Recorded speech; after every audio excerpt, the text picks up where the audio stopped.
Hello friends, e learning gang की इस video में आपका स्वागत है। दोस्तों, इस वीडियो में एक इंपॉर्टेंट सेविंग स्कीम के बारे में जानेंगे। Post office RD scheme. छोटा छोटा अमाउंट हमें जमा करना होता है और आखिरी में हमें एक बड़ा अमाउंट मिल जाता है मैच्योरिटी के समय, और हम कोई बड़ा काम अपना कर पाते हैं। इसीलिए मिडिल क्लास में फेमस है, क्योंकि हम एक लमसम अमाउंट का इन्वेस्टमेंट नहीं कर पाते हैं ज़्यादातर। तो छोटा छोटा अमाउंट हम इन्वेस्ट कर लेते हैं। ध्यान देना, कोई भी इन्वेस्टमेंट आप करते हैं, कहीं पर भी पैसा डिपॉजिट करते हैं, पूरी जानकारी लेने के बाद ही आप पैसा डिपॉजिट करिए, अदरवाइज बहुत ही बड़ा रिस्क होता है। और इस वीडियो में पोस्ट ऑफिस आरडी स्कीम के बारे में हम आपको पूरी जानकारी देंगे। उसके अलावा इंटरेस्ट और मैच्योरिटी कैसे कैलकुलेट करना है, ताकि आप एनालिसिस कर सके, डिसीजन ले सके, उसका भी डेमो आपको दिखाऊंगा इस वीडियो में। दोस्तों, वीडियो में आगे बढ़े उससे पहले मैं आपसे रिक्वेस्ट करूंगा कि आप हमारे चैनल को जरूर सब्सक्राइब कर लीजिए, और सब्सक्राइब करने के बाद बगल में जो बेल आइकॉन है उस पर क्लिक करना बिल्कुल ना भूलिएगा। आप हमारे नए चैनल ई लर्निंग मनी को भी जरूर सब्सक्राइब कर लीजिए। अब कंप्यूटर स्क्रीन पर हम आ गए हैं। सबसे पहले कुछ इंपॉर्टेंट फीचर्स के बारे में जान लेते हैं। दोस्तों, जैसे कि हम सब जानते हैं, पोस्ट ऑफिस आरडी स्कीम एक मंथली डिपॉजिट स्कीम होता है। हर महीने पैसे जमा करने पड़ते हैं, और ये सुटेबल होता है सैलराइड पर्सन के लिए, डेली वेजेस अर्नर या हाउस वाइफ के लिए, जो हर महीने कुछ पैसे जमा करना चाहते हैं। अब जल्दी से बात करते हैं कुछ इंपॉर्टेंट फीचर की। कौन ओपन कर सकता है RD account? Resident individual open कर सकते हैं। एनआरआई अगर हो तो वो ओपन नहीं कर सकता आरडी अकाउंट। अगर कोई माइनर है या पर्सन है ऑफ अनसाउंड माइंड, जो कि मेंटली स्टेबल नहीं है, तो उनके बिहाफ पर उनके गार्जियन भी आरडी अकाउंट ओपन कर सकते हैं। माइनर जिसकी उम्र 10 साल से ज़्यादा है, वो भी आरडी अकाउंट ओपन कर सकता है और ऑपरेट भी कर सकता है। सिंगल या जॉइंट अकाउंट ओपन किया जा सकता है। अगर जॉइंट अकाउंट आप ओपन करना चाहते हैं तो मैक्सिमम 3 अडल्ट ही इन्वॉल्व हो सकते हैं। इस चीज़ का ध्यान रखना है। सिंगल अकाउंट को आप जॉइंट अकाउंट में या जॉइंट अकाउंट को सिंगल अकाउंट में फ्यूचर में कन्वर्ट भी कर सकते हैं, अगर ऐसा रिक्वायरमेंट है तो। नंबर ऑफ अकाउंट पर कोई भी लिमिट नहीं है, आप कितने भी आरडी अकाउंट ओपन कर सकते हैं। कुछ और इंपॉर्टेंट फीचर के बारे में जान लेते हैं। नॉमिनेशन फैसिलिटी अवेलेबल होता है। ये तो जब आप फॉर्म भरते हैं तो ही मैंडेटरी होता है, आप भर सकते हैं। ट्रांसफ़र किया जा सकता है अकाउंट को एक ब्रांच से दूसरे ब्रांच में। अगर आप शिफ्ट वगैरह हो जाते हैं कभी फ्यूचर में, तो आप अकाउंट को भी ट्रांसफ़र कर सकते हैं। बहुत ही आसान प्रोसेस है। अब आप आरडी अकाउंट ओपन कैसे कर सकते हैं? देखिए, ऑनलाइन फैसिलिटी भी अवेलेबल है। अगर आपके पास सेविंग खाता है और उसके साथ साथ इंटरनेट बैंकिंग भी है, तब तो ऑनलाइन कर सकते हैं। अदरवाइज ऑफलाइन आपको जाना पड़ेगा पोस्ट ऑफिस, और वहाँ पर फॉर्म भर के सबमिट करना पड़ेगा। उसके बाद हम आगे बढ़ेंगे तो बात करेंगे कि कितने समय तक हमें डिपॉजिट करना पड़ता है। यहाँ पर फिक्स्ड पीरियड है 5 साल का, मतलब मंथली इंस्टॉलमेंट होता है, इसीलिए 60 इंस्टॉलमेंट आपको पे करने होते हैं। उसके बाद हम डिपॉजिट अमाउंट के बारे में जानेंगे। डिपॉजिट अमाउंट मिनिमम है 100 रुपीज़ पर मंथ, और मैक्सिमम अमाउंट का कोई भी लिमिट नहीं है। कितना भी पैसा आप आरडी अकाउंट में डिपॉजिट कर सकते हैं। मिनिमम के लिए लिमिट है 100 रुपीज़।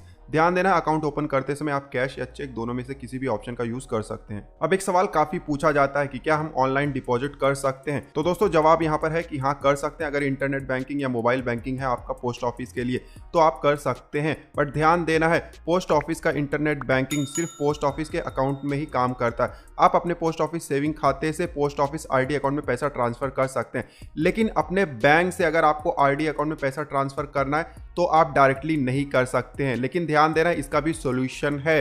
एक नया सिस्टम जो कि कुछ सालों पहले ही लॉन्च हुआ था, इंडियन पोस्टल पेमेंट बैंक। तो इसका इस्तेमाल करके आप अपने बैंक खाते से पैसा ट्रांसफर कर सकते हैं पोस्टल पेमेंट बैंक में, और उसके बाद ट्रांसफर कर सकते हैं आरडी अकाउंट में, और वाइस वर्सा भी हो सकता है। आप अपने पोस्ट ऑफिस से बैंक में भी पैसा ट्रांसफर कर सकते हैं इस फैसिलिटी का इस्तेमाल करके। अब दोस्तों, जल्दी से आगे बढ़ते हैं और कुछ और इंपॉर्टेंट चीज़ों के बारे में हम जानते हैं। दोस्तों, अगर हम आरडी अकाउंट ओपन करते हैं महीने की 15 तारीख से पहले ही, तो हमारा जो नेक्स्ट ड्यू डेट होगा वो भी महीने की 15 तारीख से पहले ही होना चाहिए। 15 तारीख से पहले हमें पेमेंट कर देना चाहिए अपने डिपॉजिट का। इनकेस अगर हम महीने की 15 तारीख के बाद अपना आरडी अकाउंट ओपन करते हैं, तो वो भी अगले महीने की आखिरी तारीख तक होता है। उसके पहले ही हमें डिपॉजिट कर देना होता है। और इनकेस अगर हम डिपॉजिट नहीं कर पाते हैं तो ध्यान देना है, पेनाल्टी का प्रोविजन है आरडी अकाउंट के लिए।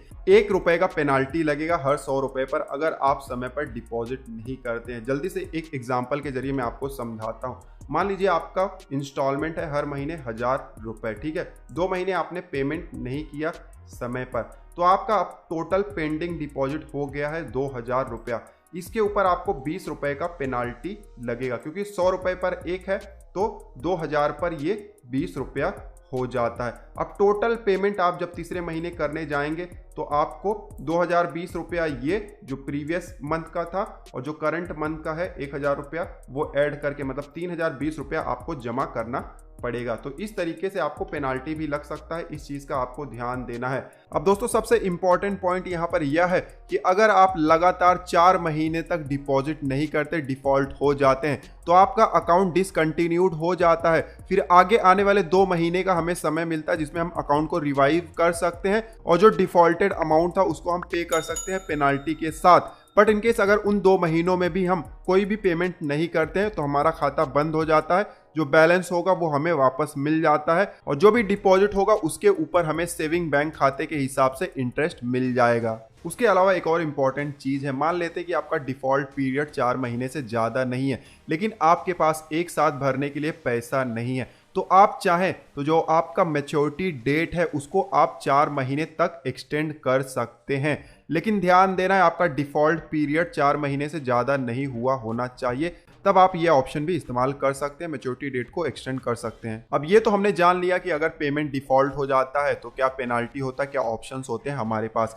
अब हम जानते हैं कि इन केस अगर हम एडवांस में डिपॉजिट कर देते हैं तो हमें क्या फ़ायदा मिलता है, रीबेट कितना मिलता है, बहुत ही इंपॉर्टेंट है, काफ़ी लोग सवाल पूछते हैं। मिनिमम 6 महीने का एडवांस डिपॉजिट होना चाहिए तब रीबेट मिलता है। 6 महीने के लिए 100 के डिनोमिनेशन पर आपको 10 रुपए का रीबेट मिलता है और अगर 12 महीने हो तब तो 40 रुपए का आपको रीबेट मिलता है। ध्यान देना है आप एडवांस डिपॉजिट पूरे 5 साल तक का कर सकते हैं। एडवांस डिपॉजिट आप अकाउंट ओपन करते समय भी कर सकते हैं या तो अकाउंट ओपन करने के बाद भी कर सकते हैं। अब एक और इम्पॉर्टेंट फैक्टर की हम बात करते हैं, अगर किसी भी रीजन से हमें अपना आरडी अकाउंट तोड़ना पड़ा, मतलब प्री मैच्योर क्लोजर करना पड़ा, तो क्या वो पॉसिबल है?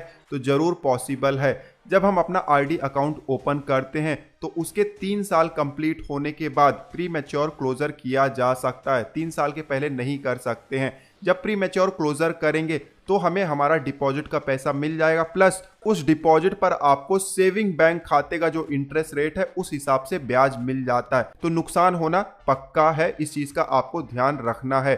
अब और एक चीज मैं बता देता हूं कि इनकेस आपने अगर एडवांस डिपॉजिट किया हुआ है तो जितने भी पीरियड के लिए एडवांस डिपॉजिट किया हुआ है उस पीरियड में आप प्री मैच्योर क्लोजर नहीं कर सकते हैं। अब कोई अर्जेंट जरूरत हमें पड़ जाए तो लोन का फैसिलिटी भी हमें मिल जाता है आरडी अकाउंट के अगेंस्ट।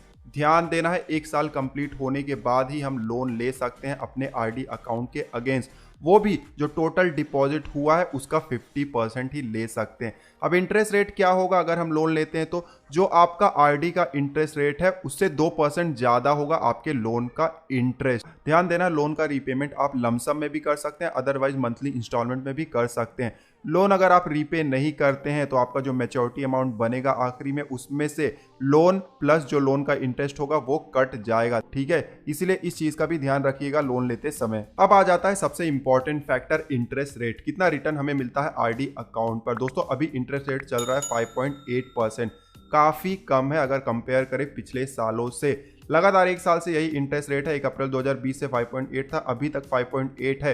अभी जो हम यहाँ पर आपको क्वार्टर दिखा रहे हैं वो जनवरी 2021 से लेकर मार्च 2021 के बीच है, मतलब 31 मार्च तक तो यही रहने वाला है। इकोनॉमी अगर ग्रो होता है, सब चीज़ें सेटल हो जाती हैं तो शायद ये फ्यूचर में बढ़ेगा, अदरवाइज हो सकता है नेक्स्ट क्वार्टर में भी यही इंटरेस्ट रेट रहे। यहाँ पर एक चीज़ बताना चाहूँगा कि इंटरेस्ट रेट जो हमें मिलता है वो क्वार्टरली कंपाउंड होता है, तो ये एक अच्छी बात है, हमें इंटरेस्ट पर भी इंटरेस्ट मिल जाता है। तो इंटरेस्ट रेट तो हमने जान लिया, आप थोड़ा सा एग्जांपल भी यहाँ पर देख लेते हैं। जैसे कि आप देख सकते हैं चार्ट यहाँ पर है, डिपॉजिट पर मंथ है 500, 1000, 5000, 10000 और 20000 तक का। 5 साल तक का एफडी प्लान है, इंटरेस्ट रेट है 5.8% के हिसाब से। तो आप देख सकते हैं आपको कितना इंटरेस्ट मिलेगा और कितना मैच्योरिटी मिलेगा, यहाँ पर हमने बनाया हुआ, तो आप इसको पॉज करके देख सकते हैं। अब आप सोचेंगे कि ये तो एक फिक्स्ड अमाउंट हो गया है, यहाँ पर दिखाई दे रहा है, बट आपका अमाउंट इससे डिफरेंट है, तो आपको कैसे पता चलेगा आपका इंटरेस्ट और मैच्योरिटी अमाउंट? तो उसका भी हमारे पास ऑप्शन है, जल्दी से मैं आपको वो भी दिखा देता हूँ।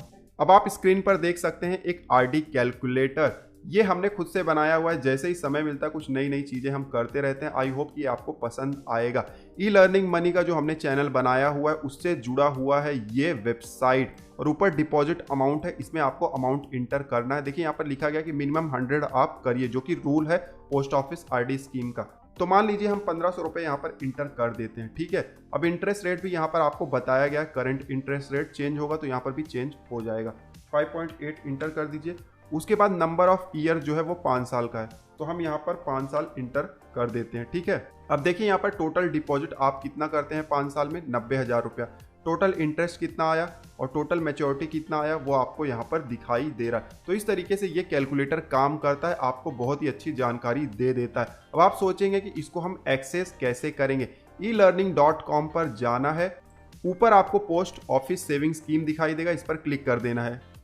जैसे ही क्लिक करेंगे देखिए बहुत सारे यहाँ पर पोस्ट दिखाई दे रहे हैं, आपको यहाँ पर ढूंढना है post office recurring deposit scheme. ठीक है, ये रहा, इस पर क्लिक कर देना है। जैसे ही क्लिक करेंगे पोस्ट आ जाएगा, यहाँ पर आप पोस्ट भी पढ़ सकते हैं। उसके अलावा देखिए यहाँ पर लिखा है post office recurring deposit calculator, इस पर भी क्लिक करेंगे तो ये आपको लेके जाएगा आरडी कैलकुलेटर में और आप अपने डिपॉजिट के हिसाब से मैच्योरिटी अमाउंट और इंटरेस्ट कैलकुलेट कर सकते हैं। उसके अलावा इस वेबसाइट पर आपको पोस्ट ऑफिस से रिलेटेड सभी फॉर्म्स मिल जाएंगे। अकाउंट ओपन करना हो, प्रीमैच्योर क्लोजर करना हो, आपको लोन लेना हो, सभी फॉर्म्स आपको मिल जाएंगे इस वेबसाइट पर। आई होप कि आपके लिए हेल्पफुल रहेगा। अब जल्दी से आगे बढ़ते हैं और टीडीएस और इनकम टैक्स के बारे में थोड़ी सी जानकारी लेते हैं। दोस्तों, इंटरेस्ट पर क्या टीडीएस डिडक्ट होता है, मैच्योरिटी पर क्या टीडीएस डिडक्ट होता है, तो इसका जवाब है नहीं। पोस्ट ऑफिस में इंटरेस्ट पर टीडीएस डिडक्ट नहीं होता, बट मैच्योरिटी पर हो सकता है। कैसे, मैं आगे आपको बताने वाला हूं।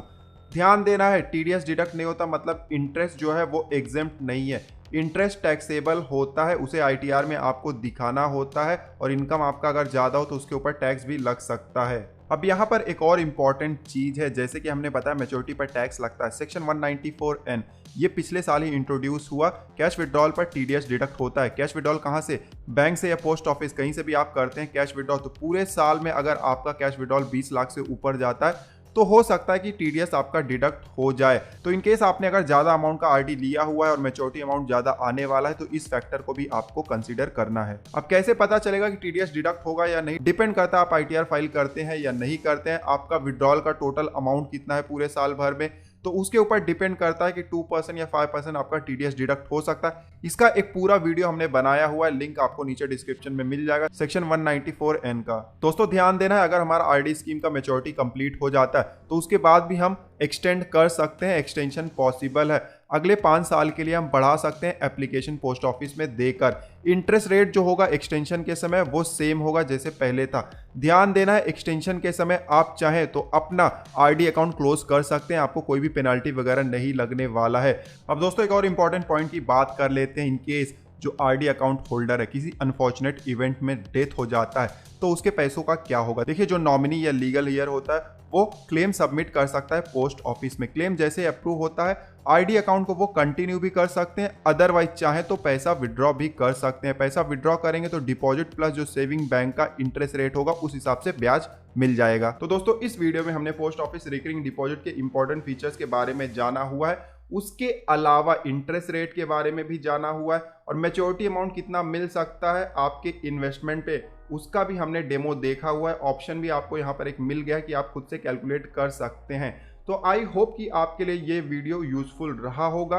इस वीडियो को देखने के बाद ही मन में कोई सवाल हो, कोई क्वेरी हो तो आप हमारे नए चैनल ई-लर्निंग मनी को जरूर सब्सक्राइब कर लीजिए, आपके हर सवाल का जवाब वहां पर मिल जाएगा। दोस्तों इस वीडियो में बस इतना ही, मिलते हैं आपसे अगले वीडियो में, तब तक आप हंसते रहें, मुस्कुराते रहें। धन्यवाद।